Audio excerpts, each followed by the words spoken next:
Go ahead, take a guess on what you think this bike is. I'm sure you know what it is. I'm sure it's on the tip of your tongue, but no, you're wrong. And by now, I'm sure you're thinking, no, I know what this is. This is the... But no, you're wrong. No, I know it. I've seen plenty of videos about the... But no, you're wrong. But I saw your video on it a while back. Aw, thanks for watching my videos and subscribing to the channel, but still, you're wrong. I know this because I searched on YouTube for videos on this bike, and you know how many I found?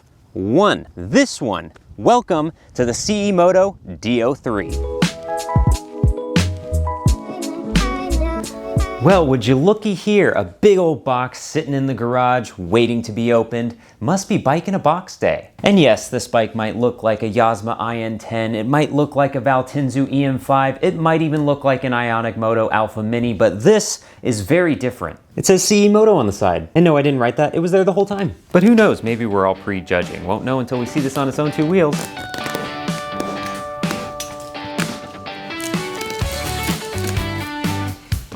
I also want to get this bike on two wheels, so I actually know which bike that I got. There are a couple of options available on CEMOTO's website, like color, for example, and I don't know which one they gave me, because they didn't ask. I do know that it has both black and orange options, but looking on the side of this box, it shows that it's also black and orange, so which is it? I guess it's either black with orange accents or orange with black accents. I guess we're gonna have to keep digging and find out.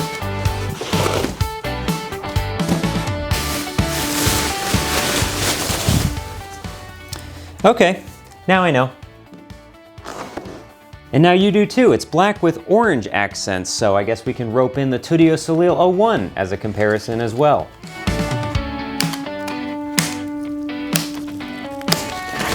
Whoops.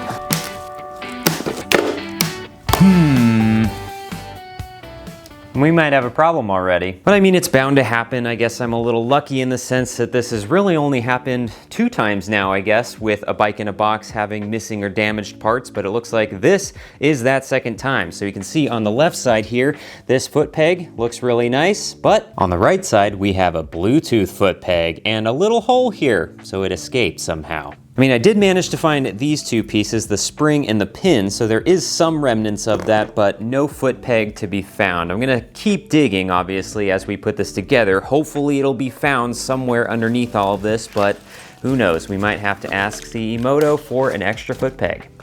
Well, I found it. I was going through the bags and pulling out the handlebar clamps, of which there are 2 of them right here, but in that same bag is that missing foot peg. Why did they only attach 1? Who knows, but at least I don't have to make a phone call or send an email. Now that we got all the pesky plastics off of this thing, we can finally see the bike for what it is. And my thanks to the people at CEMOTO for providing this to me for review. I'm really curious to see how this is gonna stack up to the bikes that I mentioned, like the Yozma IN10 and the Valtinsu EM5, because I'm gonna say it right up front, I don't think it will. But there's good reason for that, I'll explain later. Still a couple of things left to do on this bike. I wanna go through all the bolts, make sure everything is nice and tight, and plug this thing into the wall so that way the battery can get some charge, and then we can take it for a rip. All right, here we go. Although with the big chunky off-roaders that this has, I think we need a change in scenery. That's better. And straight out the gate, speed test.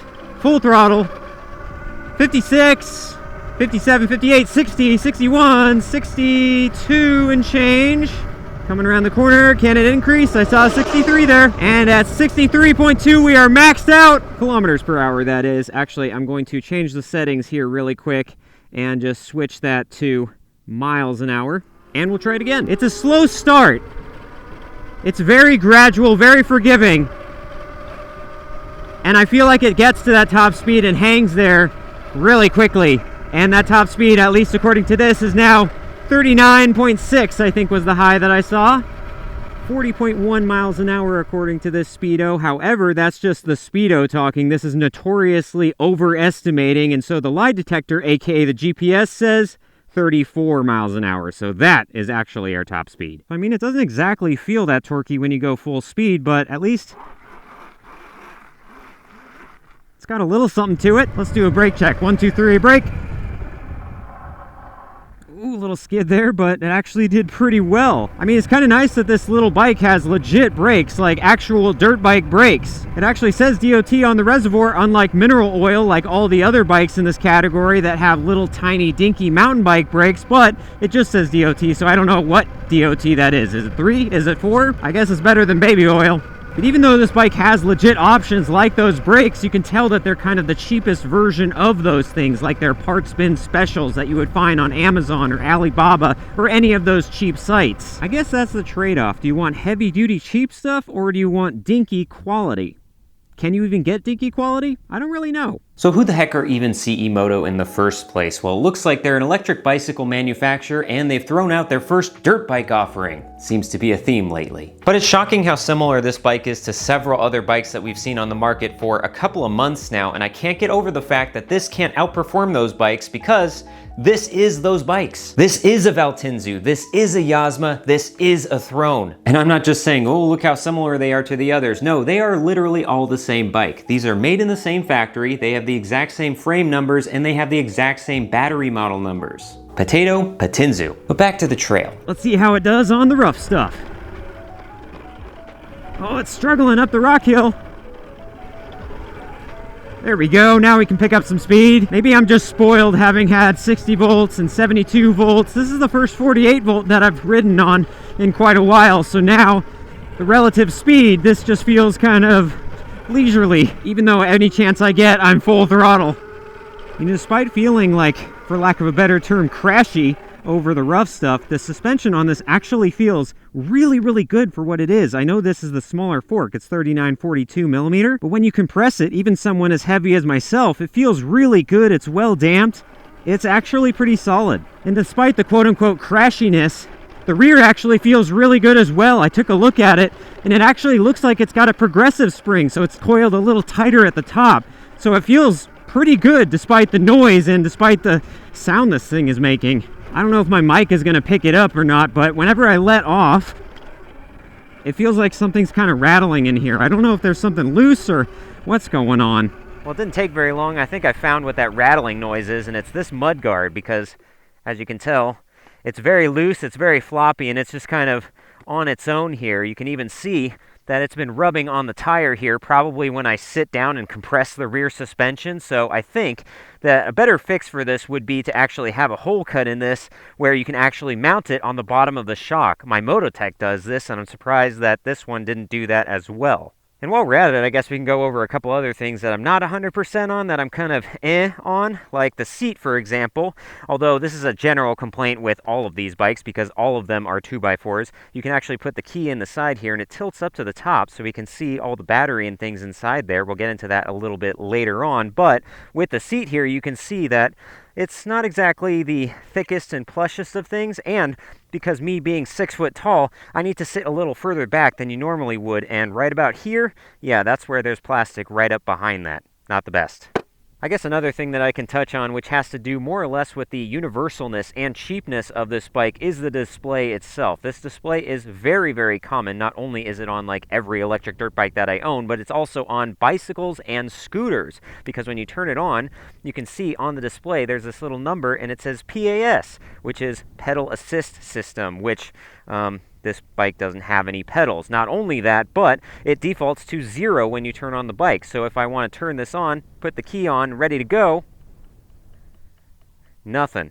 So it's like it's in neutral. So that means every time I turn on the key, I got to hit the plus button a few times, and then I can go. But on the flip side, with this bike being somewhat of a parts bin special, you also get some really cool parts that you wouldn't get on the premium stuff. Like the brakes that I mentioned earlier, these are pretty beefy. The pads are pretty beefy as well. And in the rear here, this has the coveted 420 chain. I mean, a 420 chain on a 48 volt bike, that is awesome. And there's more, like the Sur-Ron style throttle, which I am a big fan of. It is silky smooth and oh so snappy. And of course, we can't forget about the headlight that this comes with stock. We're definitely going to see how this performs out at night. Yeah, it works as long as what you're wanting to look at is that very specific spot. And it also, oddly enough, has a horn. I almost forgot it had a horn. Not exactly standard equipment on a dirt bike. All on a pretty well-built, well-packaged frame, despite my height. For the most part, anyway. I actually like the frame, despite how crashy it sounds. It's kind of weird because the sound does not orient with the way that it feels. It feels pretty solid, although there's a little bit of flex in that. but it's so much better than the other 48 volts that I've had, like the Mototech. That thing just feels like it's gonna break at any second. This, on the other hand, feels like it'll put up with whatever you throw at it. Although I am feeling the size of this thing. For reference, again, I'm 6 foot and about 150, 160 pounds, and this is just feeling a little cramped, like the pegs are just a little too high up. I really wish they would give this a lower peg option because I feel like my knees are way up here. And there's already been a couple times where I've stuck my foot out and smacked my knee on the handlebars. But with a big wheel kit, I bet this bike would be awesome. In fact, a big wheel kit and maybe a 72 volt, that would be even sweeter. Brilliant idea, genius. But despite the sound, despite the ergos, this is so much fun to just rip around on a little tight, twisty trail like this, even if it sounds like it's gonna rattle itself to pieces. Because I know we all quest for more power. Even with these bikes, people swap them for 72 volts, and even then they get higher amperage 72 volts and controllers and all sorts of crazy stuff to go 80 plus miles an hour. But then you take a step back and get back on a 48 volt, which is limited to 40 miles an hour and the limited acceleration that it has. But then you get to realize that you can just ride this thing at full clip no matter where. And even though the speed and the torque on this is not that mind-bending, it's so light and nimble and short that you can just chuck it around wherever the hell you want. I mean, this bike for me right now is almost like a back to your roots kind of thing. It's like a fun reminder, a fun little throwback to the first electric dirt bike, which, if you may remember from this channel, was the Mototech 48 volt. But the difference between this bike and the Mototech is that this bike just goes above and beyond. The frame, the speeds, the ergos, the quality, all of this gets such high marks, and for only what, a couple $100 more? That's what you're paying for here, is potential. Despite all that talk about enjoying the power for what it is, let's not kid ourselves. This bike was made to be upgraded. And it's the frame and the suspension and the feel that give me the confidence in saying that it'll take whatever you throw at it. I mean, you could do nothing else but put a 72 volt and big wheels on this bike and it'll take it no problem. Duh. Does this guy even listen to himself? But is there any way that this Do3 actually stands out amongst all of its brothers and sisters? I have a feeling we're about to get really nitpicky. So let's see them all in action, head to head to head to head. So we're starting off with battery power. CEMOTO starting us off with 21 amp hours, but oh no, the Valtinsu Blast Pass with 23.4. Yozma hot on its heels. Can it go further? It sticks with the Valtinsu tied at 23.4. Alpha Mini, what do you got? 20.8, sticking with the CEMOTO. But what about price? Alpha Mini kicking us off with $1299.99, and the Yozma back instantly with $100.99 less, $11.99 even. Valtinsu, what do you give us? Looks like it's sticking with the back of the pack, $12.99, just 99 cents shy, first to the worst. But here comes CEMOTO. What can it do? It matches the Yozma. It matches the Yozma at $11.99 even. And finally, power. Let's check in with the Alpha Mini. Ouch, it looks like it's only 2,500 watts rated. The CEMOTO going strong with 3,000 watts. But what about the Valtinsu? Oh no, it only sticks with 2,600 watts. Can the Yozma top that? It can't at 2,600 as well. It's a photo finish between the Yozma and the Valtinsu. It's a close race, so can you really go wrong? Well, it turns out you can. Because if you use my link in the description and code LexDFox, it gets you 5% off an order of a Do3. Talk about a tiebreaker. Okay, here's another thing that I'm noticing with this bike, because I'm on the trail right here and I want to turn around, go back the other way, but the turning angle on this thing is so short. You had to do like a 70-point turn just to get around. And I know this bike is light enough that I could just pick it up and flip it around, and as you're riding it around, you don't really notice that turn-in angle, at least I don't think so. Maybe there's some tighter turns where you would actually notice it, but it's just something that I've noticed, especially as I roll this thing around in the garage. I actually am curious on the mileage, because I haven't had that in mind as I'm riding this around. I've gone 15 miles so far, which is pretty good, but it's showing that I have 2 bars remaining out of, I think, 5 total, so that would be equivalent to 40%, although I know with these bikes they tend to show more battery for a longer period of time, and then when it gets to that 2 bars or 1 bar, then it dips down really quickly, so I wonder how much mileage I would actually get out of this thing. At least riding it the way I have been now, which has been full throttle. Still full throttle, still full throttle. I mean, it's still rocking, but for how long? Uh-oh, that might be coming to a close sooner rather than later, because I just went up a hill and I barely got like 12 miles an hour on it, and I'm full throttle now. It's going 22. I mean, I know the 48 volt is pretty slow compared to 60 and 72 volts, but not this slow. Oh yeah, this is dead. Well, there it is, 17 miles, that's what I got out of it, but that was a hard run. I mean, I was full throttle the entire time on this bike. Well, I mean, I guess one thing that can be said at the end of the day, if you're walking at home like this, then you know you had a good time. Yes, it is a close race between this bike and the everything else, but you know who the real winner is? You and me. Anyone that's interested in getting a fun pit bike that you can rip at 100% for at least 17 miles anywhere you want. It's built for the trail, built for the street, it's built to be built, and all for the cost of less than an iPhone. So whatever you decide, you're not wrong. But this one here comes with a discount. Now you know what the hell it is. The same as the rest, and that's the shiz.